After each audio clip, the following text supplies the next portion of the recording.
I was enjoying a crisp, sunny afternoon in Central Park with my 9-year-old son, Ethan, savoring the simple joy of our playtime together.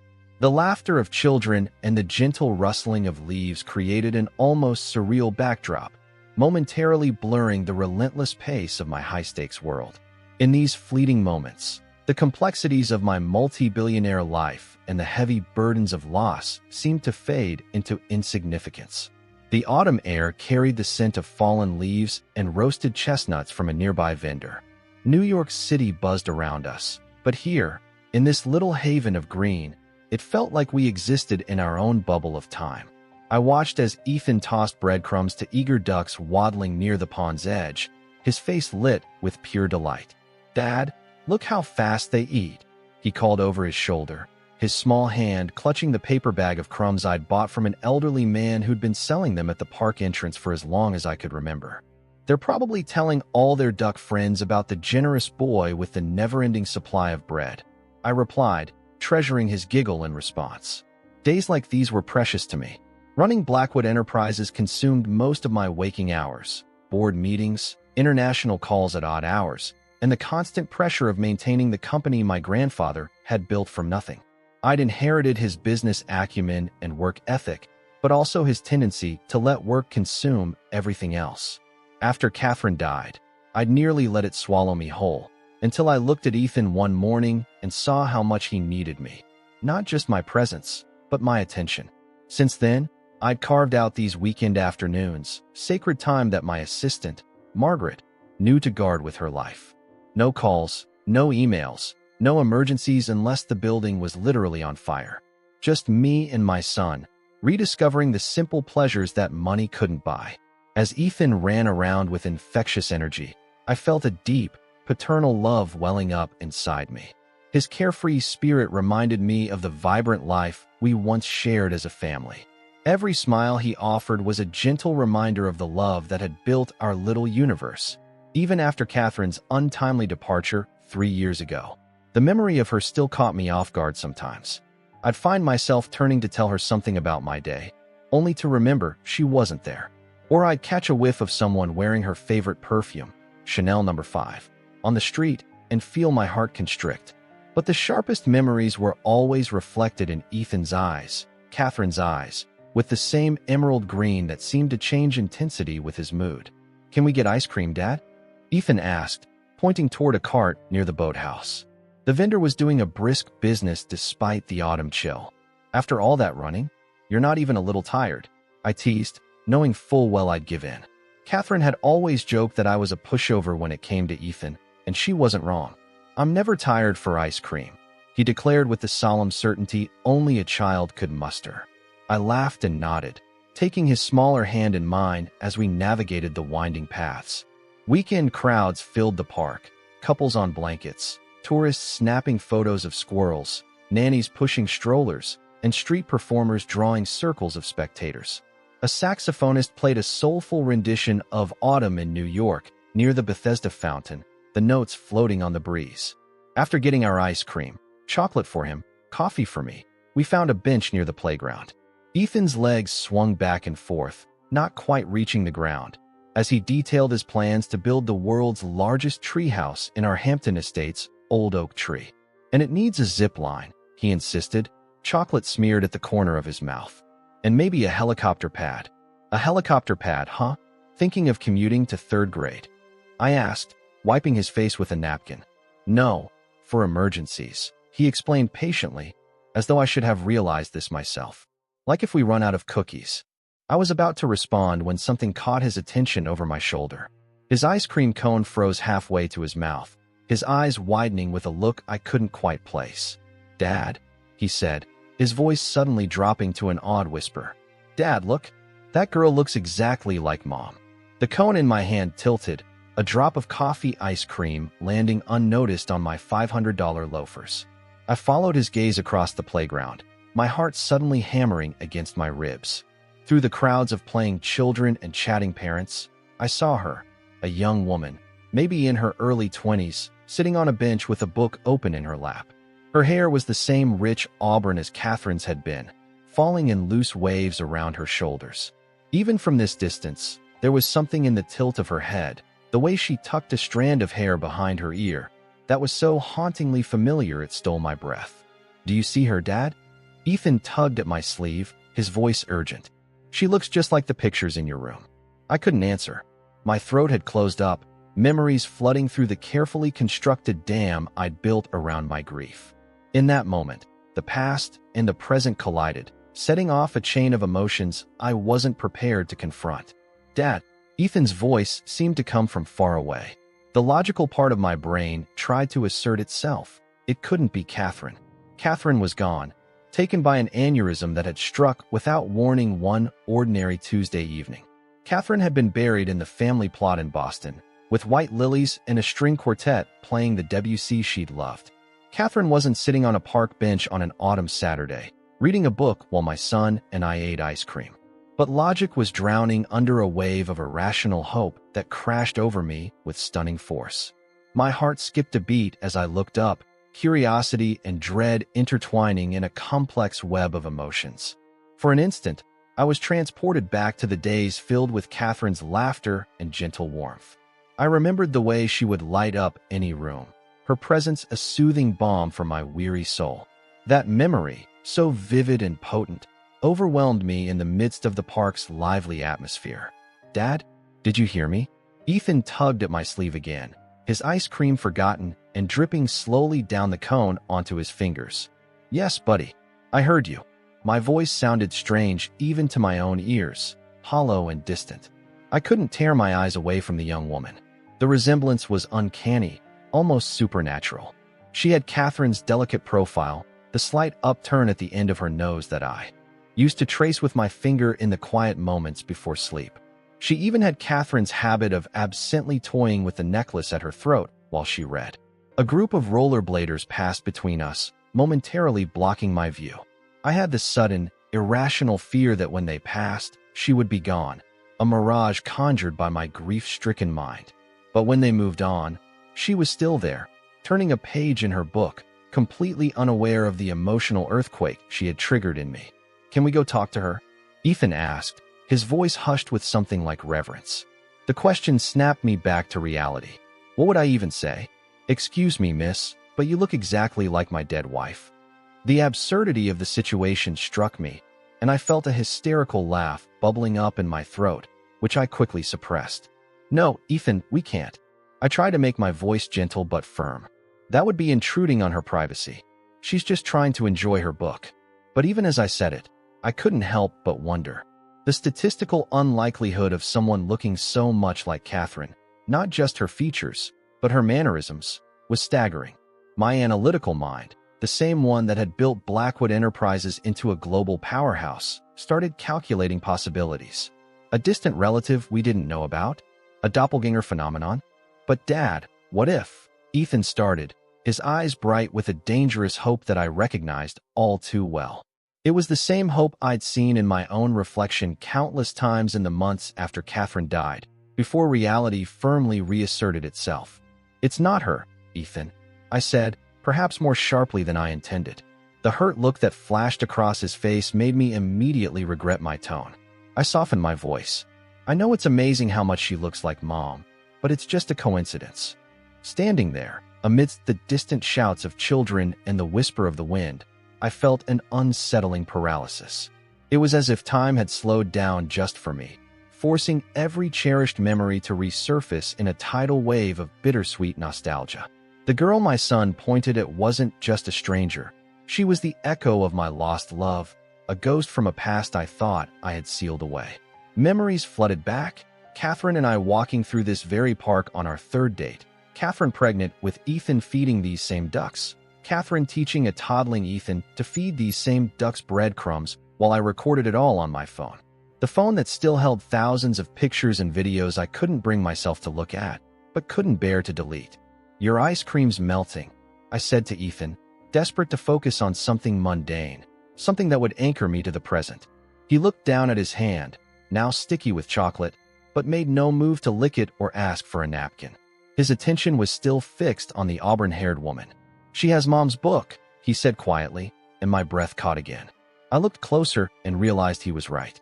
The book in her hands had a distinctive blue cover with silver lettering that I recognized instantly. The Secret Garden, Catherine's favorite novel, the one she read at least once a year and had planned to share with Ethan when he was old enough to appreciate it. The coincidence was becoming too much to bear. In that suspended moment, the park faded into a backdrop for a much more personal drama. I could feel my pulse thundering in my ears and my mind grappling with the overwhelming urge to either retreat into silence or reach out for one last glimpse of what once was. The line between reality and memory had blurred, and I was caught in the liminal space between grief and hope.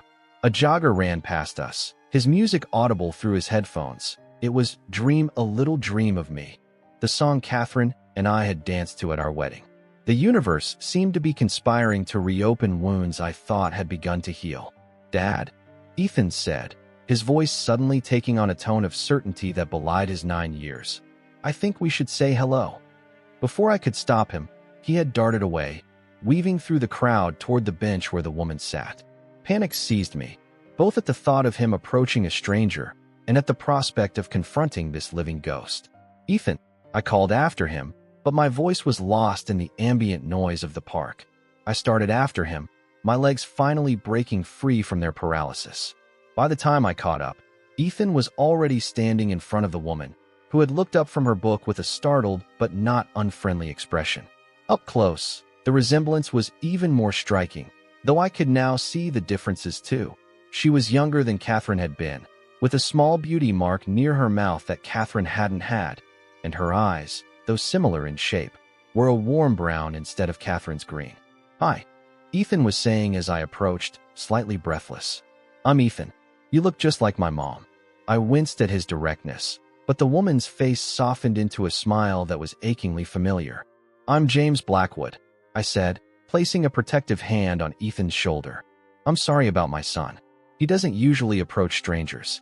"It's quite all right," she replied, and even her voice had echoes of Catherine's warm alto.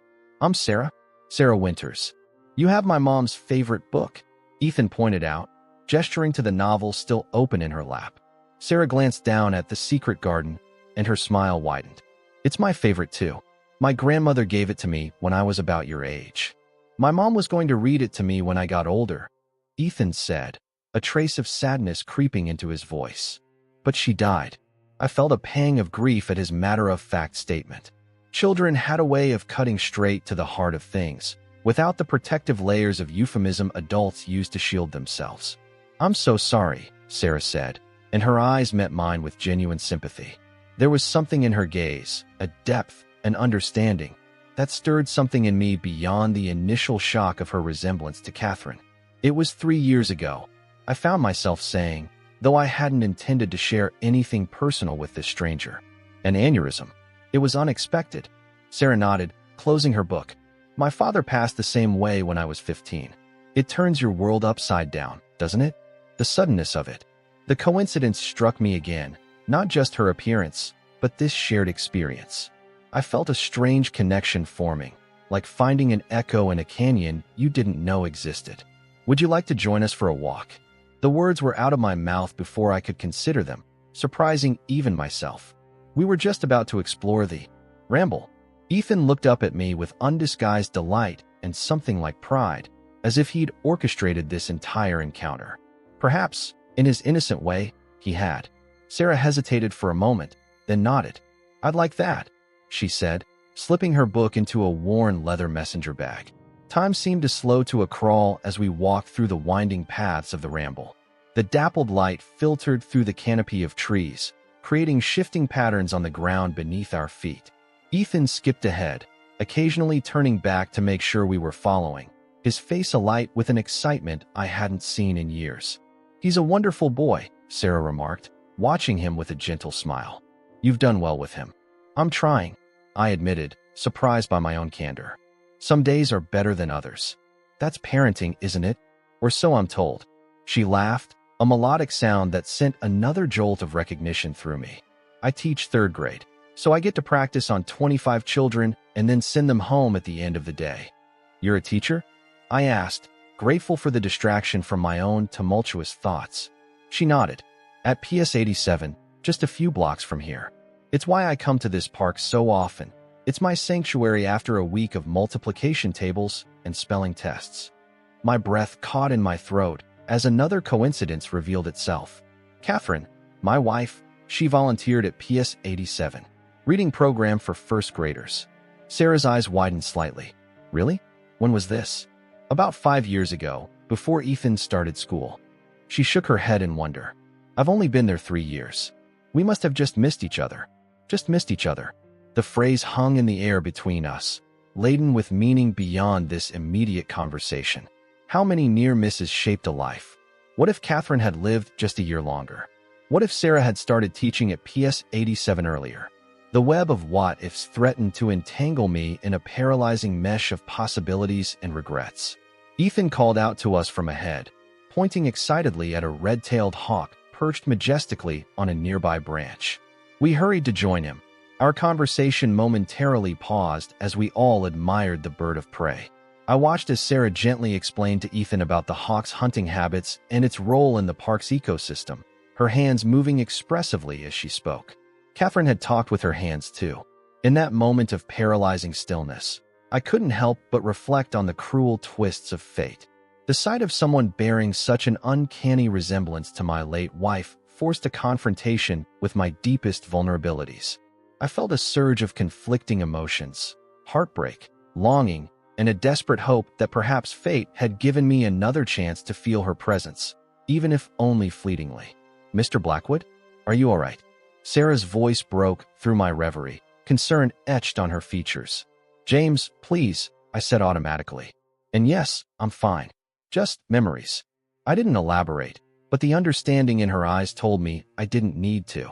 We continued our walk, crossing the rustic stone bridge that arched over a narrow part of the lake. Ethan insisted on showing Sarah his favorite spot, a secluded bench overlooking the water, where we sometimes came to feed the ducks. It had been Catherine's favorite spot too, though I didn't say this aloud. So what brought you to the park today, besides escaping the chaos of third graders? I asked as we settled on the bench, Ethan crouching by the water's edge to watch a turtle sunning itself on a rock. Sarah hefted her messenger bag. Grading papers, actually. 25 book reports on Charlotte's Web that all start with "This book is about a pig named Wilbur." She smiled ruefully, but I got distracted by my own reading, as usual.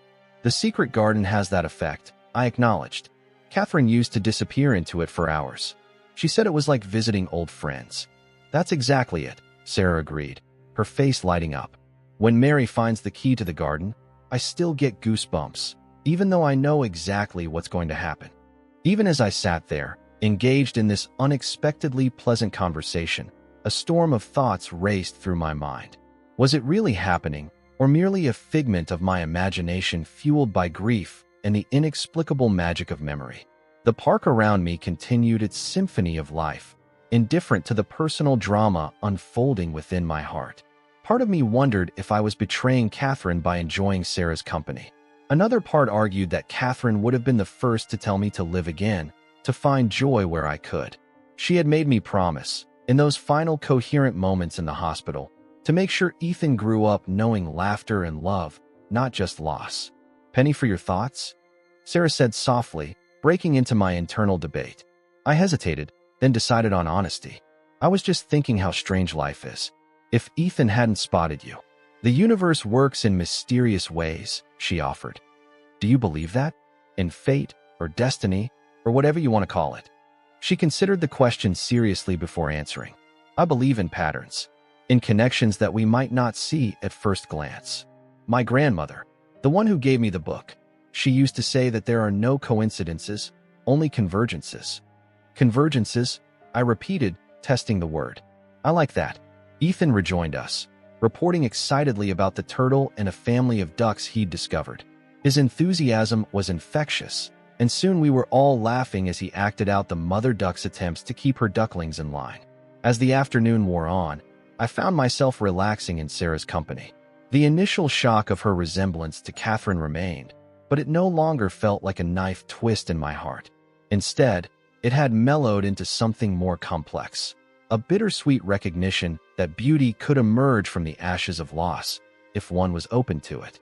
We stopped at a little cafe at the edge of the park for hot chocolate when the autumn chill began to seep through our jackets. Ethan's chocolatey mustache and Sarah's amused attempts to help him clean it up created a tableau of domestic harmony that felt both foreign and achingly familiar. "So what do you do, James, when you're not spending quality time with this young gentleman?" Sarah asked, stirring her hot chocolate. "I run a company," I said vaguely, not wanting to delve into the details of Blackwood Enterprises and all that entailed. Most people's behavior changed when they realized exactly who I was, and I was enjoying the normalcy of this interaction. "Let me guess," she said with a playful smile. "Something creative? You have an artist's hands." I looked down at my hands in surprise. No one had ever described them that way before. "Actually, it's mostly investments in tech development. Nothing very artistic." "Dad makes really cool buildings," Ethan chimed in proudly. "He built the tall one with the pointy top near my school." Sarah's eyes widened in recognition. "The Blackwood Tower? You're that Blackwood." I nodded, bracing myself for the usual reaction, a mix of intimidation and sudden calculation about what they might gain from knowing me. But Sarah just laughed. "Well, now I feel silly for making you buy the hot chocolate. You could probably buy the whole cafe." Her candor was refreshing. "The hot chocolate tastes better when someone else buys it," I said with a smile. "Billionaire's secret. Is that in the handbook they give you? Along with instructions on yacht maintenance and which monocle to wear to the opera?" I found myself laughing genuinely for what felt like the first time in years. Chapter 3. Right after, how to scowl at the help, and before choosing the right villain lair. Ethan looked between us, confused but pleased by our shared amusement. "You're being silly, Dad," he said, but his tone was approving. As the day began to wane and the shadows lengthened, I felt a reluctance to end our time together.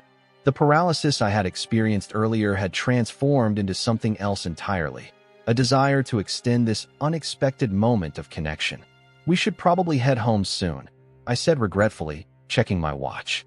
"Ethan has homework, and I have some calls to make tonight." "Of course," Sarah nodded, gathering her things.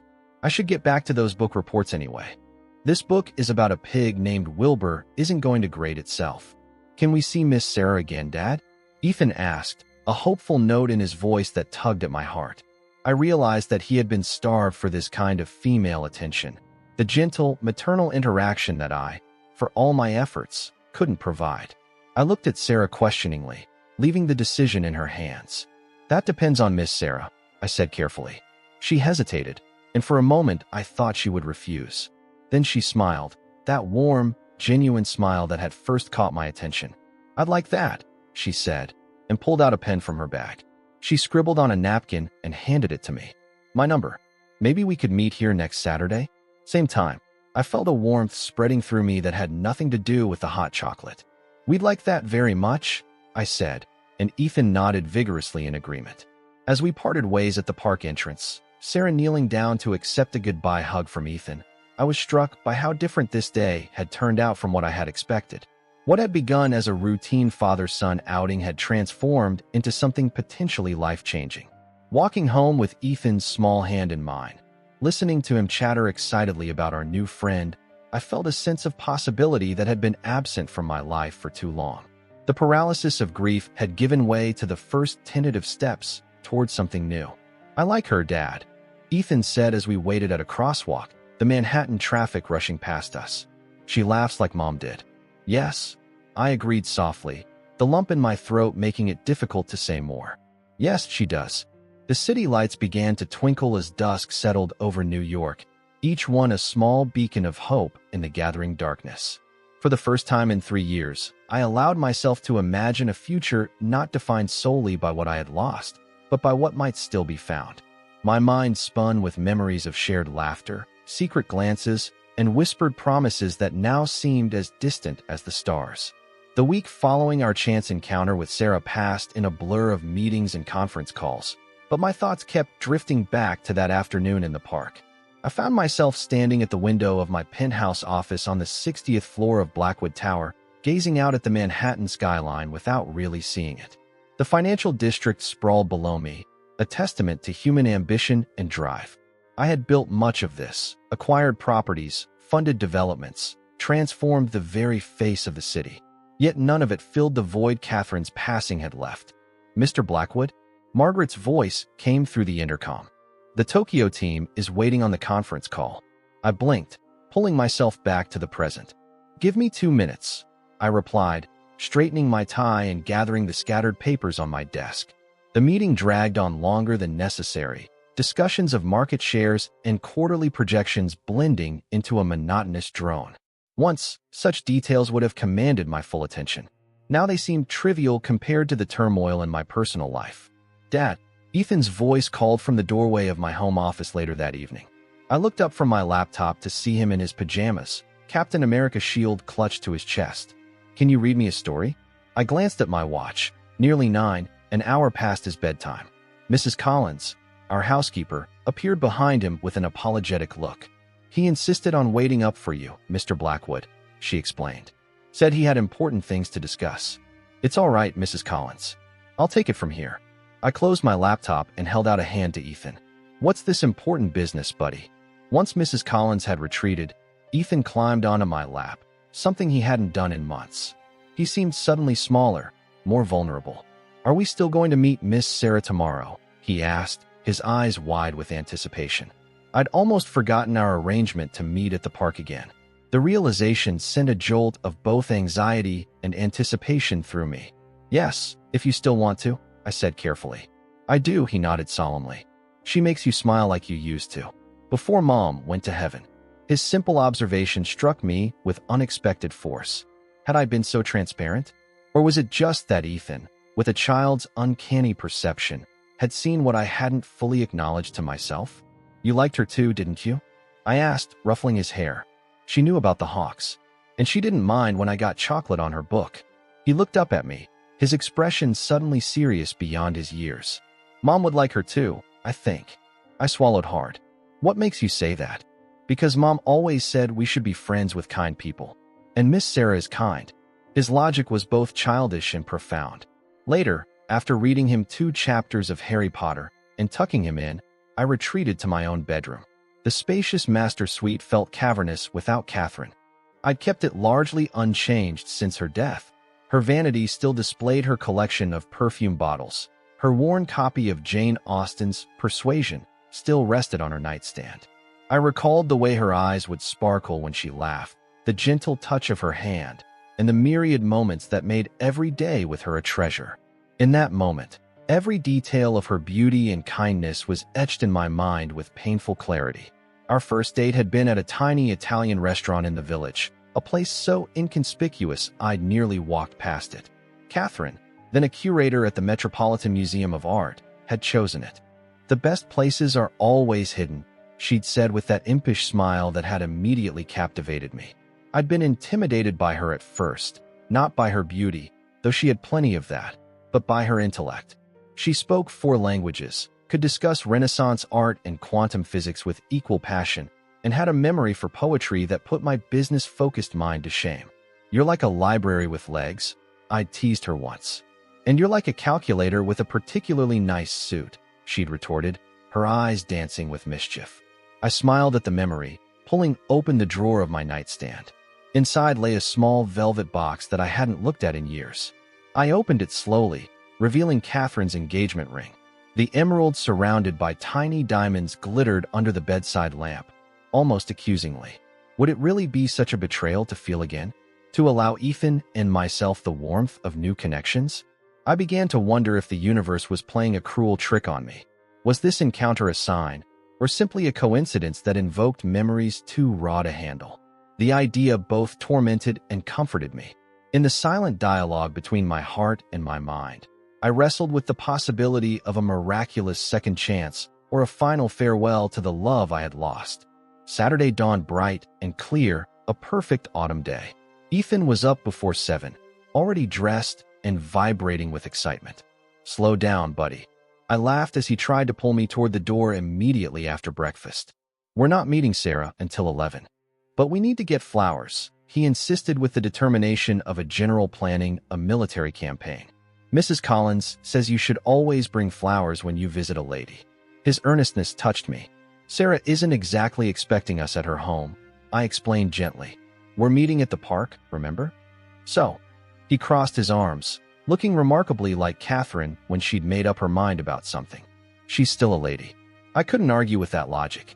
And so, at 10:30, we found ourselves at a florist on Madison Avenue, where Ethan solemnly deliberated between daisies and tulips with the gravity of someone choosing a national flag. "She's reading The Secret Garden," he reminded me. "So she probably likes gardens. Maybe these." He pointed to a bouquet of mixed wildflowers. "Perfect choice," I agreed, trying to ignore the knowing smile of the florist as she wrapped them.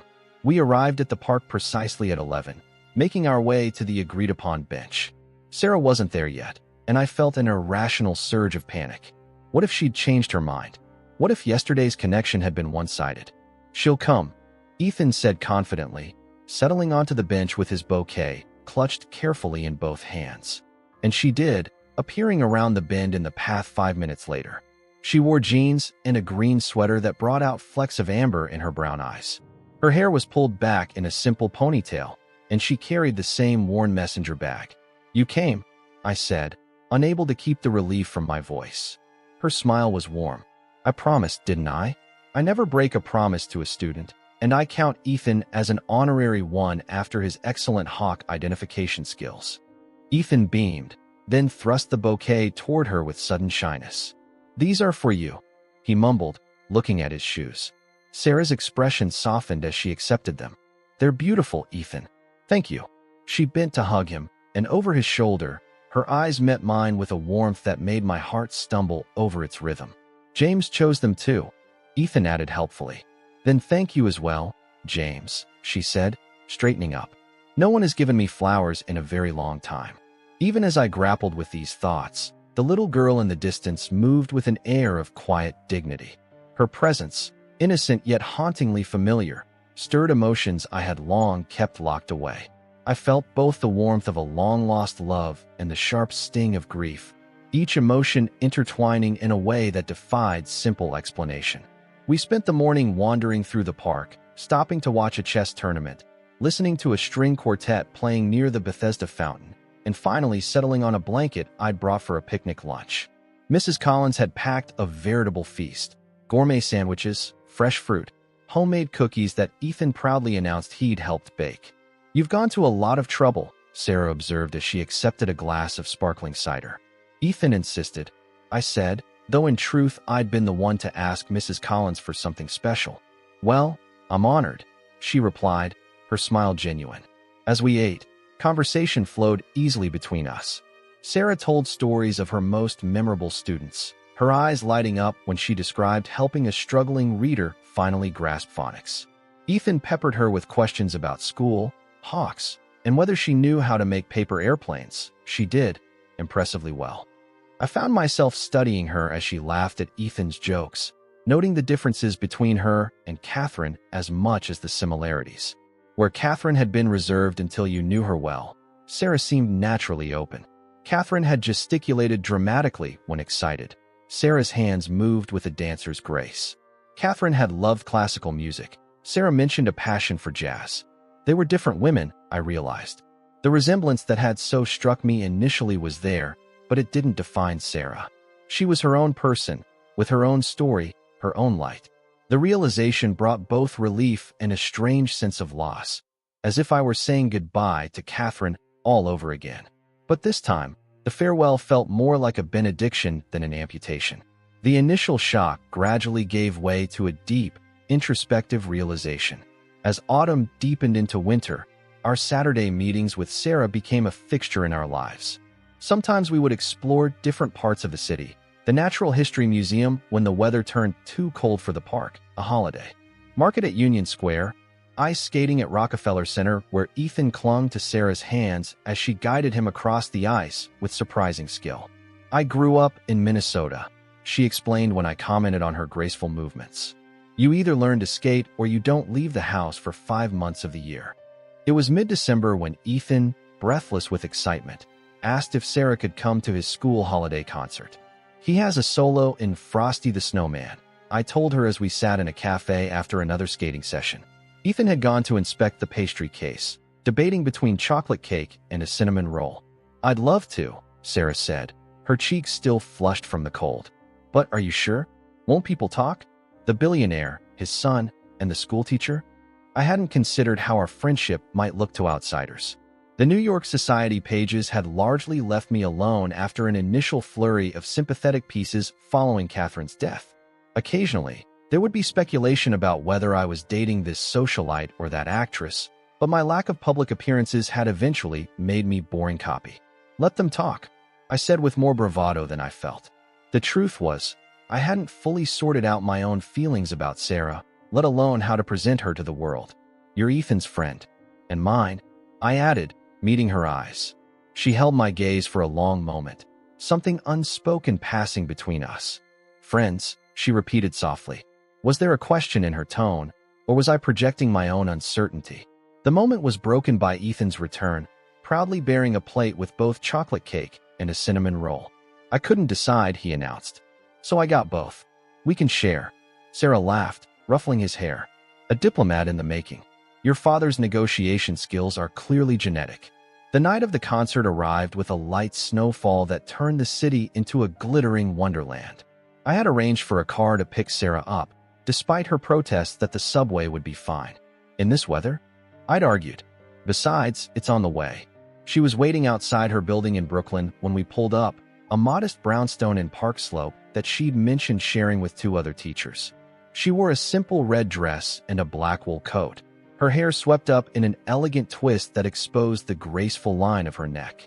You look beautiful, I said as she slid into the car beside me, then immediately felt awkward. We'd kept our interactions firmly in the friends category, despite the growing tension I felt whenever we were together. Thank you, she replied, a slight blush coloring her cheeks. You clean up pretty well yourself, Mr. Blackwood. In the front passenger seat, Ethan twisted around to show off his clip-on tie. Dad tied a real one, but I kept pulling on it, he explained. Very handsome, Sarah assured him solemnly. The elementary school auditorium was packed with parents, grandparents, and siblings when we arrived. I noticed a few double takes as we made our way to our reserved seats in the front row. Benefits of being a major donor to the school's music program. Principal Hirsch intercepted us, her smile widening when she recognized Sarah. Ms. Winters, what a pleasure to see you. I didn't realize you knew the Blackwoods. We're friends, Sarah explained smoothly. Ethan has been giving me an education in Central Park's wildlife. How wonderful. Principal Hirsch beamed, though I caught the speculative glance she cast between us. When the 3rd grade class took the stage, Ethan front and center with a paper snowman hat, I felt a surge of pride so intense it nearly overwhelmed me. His solo wasn't perfect. He came in slightly late and his voice wavered on the high notes, but the smile on his face when he spotted us in the audience was radiant. I glanced at Sarah and found her watching Ethan with unmistakable affection, her eyes shining with unshed tears. The sight triggered a cascade of emotions. Gratitude for her presence in our lives, fear of the vulnerability that came with caring for someone new, and a deep, introspective realization that had been building for weeks. I understood that this unexpected encounter was more than just a reminder of what I had lost. It was an invitation to confront the unresolved chapters of my heart. Sarah's presence in my life symbolized the relentless persistence of memory, urging me to acknowledge the past and embrace its lessons. After the concert, we joined the crowd of proud parents in the school cafeteria, where cookies and punch were being served. Ethan, still wearing his snowman hat, was immediately surrounded by classmates. I watched as he animated and gestured, clearly recounting his performance with all the drama of a Broadway veteran. He has a flair for the theatrical, Sarah observed, accepting a cup of punch from me. Catherine was the same way, I said, the words slipping out before I could censor them. We rarely spoke directly about Catherine, though her ghost had been present in almost every interaction between us. Instead of awkwardness, Sarah's expression reflected understanding. Tell me about her, she said softly. If you wanna, that is. We found a quiet corner away from the main crush of the reception. For the first time since Catherine's death, I found myself wanting to talk about her, not with the careful, sanitized reminiscences I shared with Ethan, but with all the complexity of the relationship we'd had. She was brilliant, I began. Much smarter than me, though she never made me feel it. We met at a charity auction for the Met. I was bidding on a painting I knew nothing about because my financial advisor said it would be a good investment. Catherine was horrified. Sarah laughed. What did she do? She outbid me.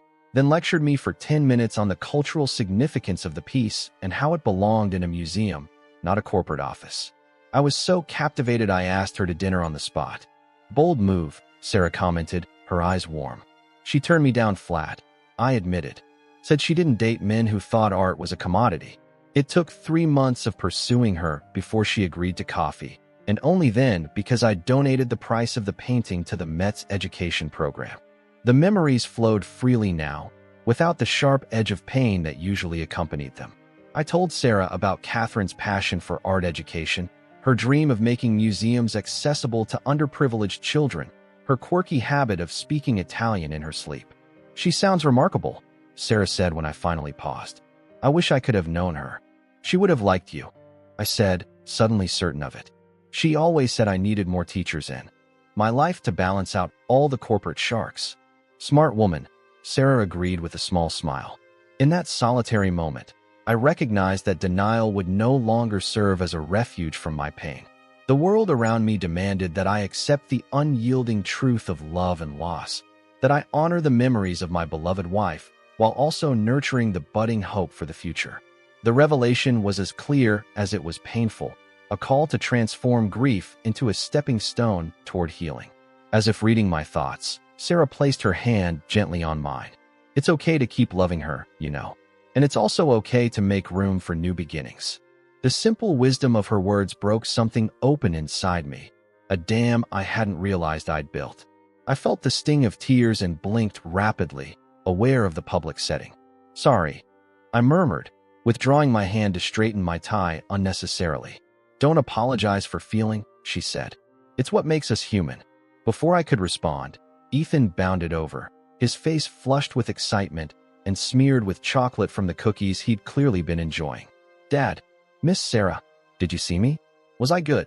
His eagerness was almost palpable. "You were amazing, buddy," I assured him, grateful for the distraction. "A true star. The best snowman I've ever seen," Sarah added solemnly. "And I've seen a lot of snowmen, being from Minnesota." Ethan beamed, then his expression turned serious. "Can Miss Sarah come to our house for Christmas?" I already asked Santa to bring her a present. The question caught me off guard. We'd never discussed holiday plans, though Christmas was only 2 weeks away. I'd arranged for us to spend the holiday at our house in Aspen, a tradition that Catherine had started when Ethan was a baby. "Ethan, Sarah might have her own family plans," I began cautiously. "Actually, I don't," she said, surprising me. "My mom's on a cruise with her new husband, and my brother's spending the holiday with his in-laws in Australia. I was planning a thrilling day of Chinese takeout and classic movies."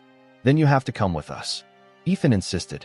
"We're going to the mountains, and there's a giant tree, and Mrs. Collins makes the best hot chocolate in the whole world." I met Sarah's eyes over Ethan's head, trying to gauge her reaction. "You'd be very welcome," I said carefully. "But it's a big ask. We'll be in Aspen for a week." "Aspen," she repeated, a hint of amusement in her tone. "Of course you have a house in Aspen." "It was Catherine's favorite place," I explained. "We've gone every year since Ethan was born." Something shifted in Sarah's expression, understanding, perhaps, of the significance of the invitation. This wasn't just a holiday gathering. It was entry into a sacred tradition, a space we'd held for family alone. "I need to check if I can get the time off," she said thoughtfully. "The school break starts next Friday. I can call Principal Hirsch right now." Ethan offered eagerly, making us both laugh. "Let's not pull rank quite yet," I suggested, though the idea of having Sarah join us for Christmas filled me with unexpected warmth. "Let Sarah think about it." Later that night, after tucking an exhausted Ethan into bed, I stood at the window of our penthouse, looking out at the snow-covered city. The revelation I'd experienced at the school concert continued to unfold within me. I understood now that moving forward didn't mean forgetting Catherine or replacing her in our lives. It meant creating space for new joy alongside the precious memories. With this epiphany, I felt the first stirrings of acceptance. Though the pang of loss remained, it was now tempered by the warmth of cherished memories and the promise of new beginnings. I resolved to carry both the sorrow and the joy of those moments with me, as they were inextricably woven into the tapestry of my existence. My phone chimed with a text message. It was from Sarah. "If the invitation still stands, I'd love to join you for Christmas." P.S. Ethan was definitely the best snowman. I smiled, typing back. Invitation definitely stands. Ethan will be thrilled. So am I. After a moment's hesitation, I added, "Thank you for helping us remember how to celebrate again." Her reply came almost immediately. "That's what friends do. Or whatever we are. Whatever we are." The phrase hung in my mind as I got ready for bed. Friends, certainly. But perhaps something else was slowly taking shape between us, something neither of us had been ready to name yet. For the first time in 3 years, I fell asleep not with the heavy weight of grief, but with a sense of possibility unfurling like the first green shoots after a long winter. As the day of our departure for Aspen approached, I found myself both anxious and excited in a way I hadn't experienced in years. The Gulf Stream was fueled and ready at Teterboro. Our staff in Colorado had been alerted to prepare the house, and Mrs. Collins had already flown ahead to ensure everything would be perfect for our arrival. Only one detail remained uncertain: Sarah herself. Though she had accepted the invitation, a part of me still worried she might change her mind. The step we were taking felt significant, crossing some invisible boundary between casual friendship and something more intimate. "Stop pacing," Margaret admonished as she brought a final stack of documents for my signature before the holiday break. "You're wearing a path in the carpet." I hadn't realized I'd been moving. "Just thinking through logistics," I lied, scrawling my name on the papers without reading them. Margaret would have vetted everything thoroughly. In 15 years as my assistant, she had never once put anything questionable in front of me. She hummed noncommittally. "And these logistics wouldn't happen to involve a certain schoolteacher, would they?" I looked up sharply. Margaret's face remained professionally neutral, but there was a knowing gleam in her eye. "News travels fast," I commented. "Mrs. Collins mentioned you'd invited a guest for the holidays," she replied. She wanted to know about dietary preferences. Of course, the invisible network of staff that kept my life running smoothly had its own communication channels. I sometimes forgot that my personal life wasn't quite as private as I imagined. "Is it that surprising?" I asked, genuinely curious. Margaret had known Catherine well and had watched me struggle through grief these past years. She considered the question, then shook her head. "Not surprising. Encouraging." She gathered the signed papers and headed for the door, then paused. "Catherine would be pleased," she added quietly before slipping out. Her words stayed with me as I left the office early to pick up Ethan from school.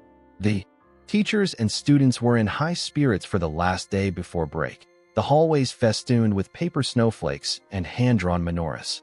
Ethan burst from his classroom in a flurry of excitement, his backpack unzipped and spilling papers. "Dad, I got an A on my science project," he announced, waving a paper with a large red letter and a smiling sticker. "And Ms. Peterson said my holiday card was the best in the class. Can we show it to Miss Sarah?" "Of course," I assured him, helping him gather his scattered belongings. "She's meeting us at the airport tomorrow morning." "I can't wait," he exclaimed, practically vibrating with anticipation. "I made her a special present in art class. Mrs. Collins helped me wrap it." His enthusiasm was infectious, and I found myself smiling as we made our way home through the holiday crowds. New York at Christmas had always been Catherine's favorite time in the city. She'd loved the elaborate window displays at Saks and Bergdorf's, the massive tree at Rockefeller Center, even the tacky inflatable Santas that appeared in every neighborhood. For the first time since her death, I found myself noticing these details again, seeing the city through Ethan's excited eyes and, perhaps, through Sarah's perspective as well. I wondered what traditions she had grown up with in Minnesota, what memories she cherished from her own childhood Christmases. As the day wore on, the park slowly returned to its familiar rhythm, and the mysterious girl's presence faded into the crowd like a whispered secret. I took a deep, steadying breath and gathered my thoughts, realizing that this encounter had irrevocably altered my journey. It was a poignant reminder that life, with all its beauty and heartache, always pushes us toward growth and renewal. Our flight to Aspen the next morning went smoothly. Sarah arrived at the private terminal looking slightly overwhelmed, but trying hard not to show it. She wore jeans and a chunky sweater, her hair loose around her shoulders, and carried a small, sensible suitcase. "I've never flown private before," she admitted as we boarded the jet. "This is a lot." "It's just transportation," I said, trying to make her comfortable. "With better snacks." She laughed, relaxing slightly as Ethan eagerly showed her to her seat and demonstrated all the features of the cabin with the pride of ownership, though he'd been flying this way his entire life. The Aspen House, Lodge, would be more accurate, nestled among snow-laden pines with a breathtaking view of the mountains. Catherine had discovered it during our honeymoon, a rental then, and had fallen in love with its rustic luxury. When it came on the market a year later, I'd bought it without hesitation as a first anniversary gift. This is, wow, Sarah breathed as we pulled up the long driveway. Fresh snow blanketed everything, and Mrs. Collins had arranged for the exterior to be decorated with thousands of tiny white lights that twinkled like earthbound stars. Wait till you see inside, Ethan said, unbuckling his seatbelt before the car had fully stopped. There's a Christmas tree that goes all the way to the roof. He wasn't exaggerating. The great room featured a 20-foot blue spruce, harvested from our own property and decorated with ornaments Catherine had collected over the years, blown glass spheres, delicate snowflakes made by artisans in the village, and handmade treasures from Ethan's early school years. Sarah stood in the center of the room, turning slowly to take it all in. The soaring stone fireplace where a welcoming blaze already crackled, the floor-to-ceiling windows framing a postcard-perfect mountain view, the plush sofas piled with cashmere, throws, and jewel tones. It's like something from a holiday movie, she said softly.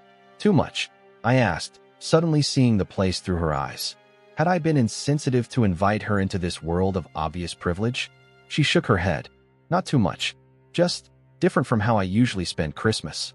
Last year I watched Die Hard in my pajamas and ordered Chinese food. We can still do that, I offered. Though Mrs. Collins might be offended if we skip her Christmas Eve roast. I wouldn't dream of it, Sarah assured me with a smile. This is perfect, James. Truly, I'm honored to be included. Mrs. Collins appeared then to show Sarah to her room and give us all time to freshen up before dinner. The days that followed settled into a pleasant rhythm. Mornings were for skiing. Sarah proved to be remarkably adept despite claiming rusty skills, followed by afternoons of board games or walks through the snow-covered property. Evenings found us by the fire, sometimes with music playing softly in the background, sometimes in companionable silence as we read or, in Ethan's case, built increasingly elaborate Lego structures. On Christmas Eve, after Ethan had finally been persuaded to go to bed with assurances that Santa could indeed find him in Aspen, Sarah and I sat alone by the fire. The only light came from the flames and the twinkling tree, casting the room in a warm, golden glow. Thank you for this week, Sarah said, curled in the corner of the sofa with a glass of wine. It's been magical. Thank you for coming, I replied. It's been healing. For both of us, I think. She nodded, her expression thoughtful. I've been wanting to ask, is it strange for you, having me here, in a place that holds so many memories of Catherine? The question didn't surprise me. It was one I'd been asking myself throughout the week. I considered it carefully before answering. At first, I thought it might be, I admitted. This house is full of her. But instead of feeling like an intrusion, your presence feels like a continuation. Like turning the page to a new chapter rather than closing the book. Sarah's eyes glistened in the firelight. That's beautiful, James. It's the truth, I said simply. Ethan and I needed this. Not to replace Catherine in our memories, but to remember how to make new ones. I looked down at my son, whose innocent eyes shone with unspoken questions and unbridled wonder. In that moment, I resolved to embrace my role as both a guardian and a seeker of hope, to balance the weight of my past with the light of the future. My son's trust and unfiltered love were the anchors that kept me grounded in a reality full of possibilities. Sarah set down her wine and moved closer on the sofa, close enough that I could smell the subtle scent of her perfume. Not Chanel No. 5, but something woodsy and warm that suited her. I have something for you, she said. I was going to wait until tomorrow, but it feels right to give it to you now. From the pocket of her cardigan, she produced a small package wrapped in simple brown paper with a sprig of pine tucked under the twine that bound it. It's not much, she said, suddenly seeming nervous. Especially compared to all this. She gestured around the luxurious room. Sarah, I said gently, you know that's not what matters to me.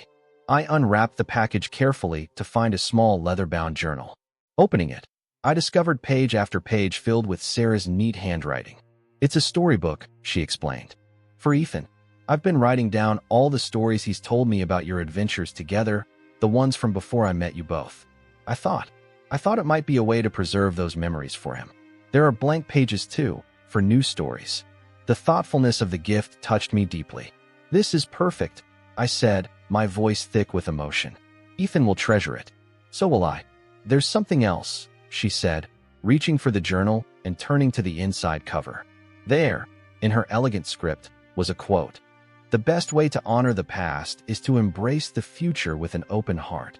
Did you write that? I asked. She shook her head. It's from Catherine, actually. I found it quoted in an article about the children's wing she helped fund at the Met. It seemed appropriate. I stared at her, amazed once again by her intuitive understanding of what both Ethan and I needed. Without thinking, I leaned forward and kissed her, gently at first, then with growing certainty as she responded. When we finally broke apart, her cheeks were flushed, her eyes bright. I've been wanting to do that since the day in the park, I confessed. Me too, she admitted with a small laugh. Though I felt terribly guilty about it at first. Because of Catherine? Partly, and partly because of Ethan. I was afraid of complicating his life, or of somehow diminishing his memories of his mother. I shook my head. You've done the opposite. You've helped him remember her joy, not just her absence. We talked long into the night, sharing hopes and fears, stories and dreams. When the fire had burned down to embers, we reluctantly said goodnight, both aware that something fundamental had shifted between us. Christmas morning dawned clear and crisp, the sun turning the snow-covered landscape into a dazzling expanse of diamonds. Ethan woke us both at an ungodly hour, bouncing with excitement to see what Santa had brought. The delight on his face as he opened his gifts was matched only by his pride when Sarah unwrapped the present he had made for her. A clay frame containing a drawing of the three of us in Central Park, with ducks and a red-tailed hawk circling overhead. It's us, he explained unnecessarily. Our first day, when we became friends. Sarah hugged him tightly, and over his head, her eyes met mine with a depth of emotion that needed no words. That day in the park marked not an end, but the beginning of a new chapter. I stepped forward with a cautious optimism, ready to explore the uncharted territories of my heart and life. The echoes of the past would forever be a part of me, yet they would no longer hold me captive. Instead, I chose to see them as gentle guides leading me toward a future enriched by love, memory, and the promise of healing. Later, as we built a snowman in the front yard, Ethan insisted it needed a top hat like the one he'd worn in the school play. I watched Sarah help him position the carrot nose just right. Her laughter floated on the clear mountain air, a sound of pure joy that seemed to belong here, among the pines and peaks that Catherine had loved so much. Perfect, I said, though I wasn't looking at the snowman. Sarah caught my eye and smiled, understanding what I didn't say. Ethan, oblivious to the moment passing between us, started gathering pine cones for the snowman's buttons. That evening, after a day of sledding and snowball fights followed by Mrs. Collins' legendary Christmas dinner, we gathered again by the fire. Ethan, exhausted from the excitement of the day, had fallen asleep between us on the sofa, his head resting on Sarah's lap while his feet pushed against my thigh. "What are you thinking?" Sarah asked softly, careful not to wake him. I considered the question, looking at my son's peaceful face and the woman who had so unexpectedly become part of our lives. "I'm thinking that healing isn't linear," I said finally. "That grief doesn't end, but it changes. And that sometimes the universe gives you exactly what you need, even when you didn't know to ask for it." Sarah's free hand found mine across Ethan's sleeping form. "And sometimes," she added, "what you need is sitting on a park bench, reading The Secret Garden for the 100th time." "Exactly," I agreed, squeezing her hand. Outside, snow began to fall again, soft flakes drifting past the windows like gentle promises. Inside, the fire crackled and Ethan murmured in his sleep, secure in the warmth of what we were becoming. Not a replacement for what had been lost, but something new and precious in its own right. A new beginning, built on the foundation of cherished memories and unexpected connections. As I looked toward the future, I felt Catherine's presence not as a shadow over our joy, but as a blessing, a reminder that love, in all its forms, was the greatest gift we could give or receive.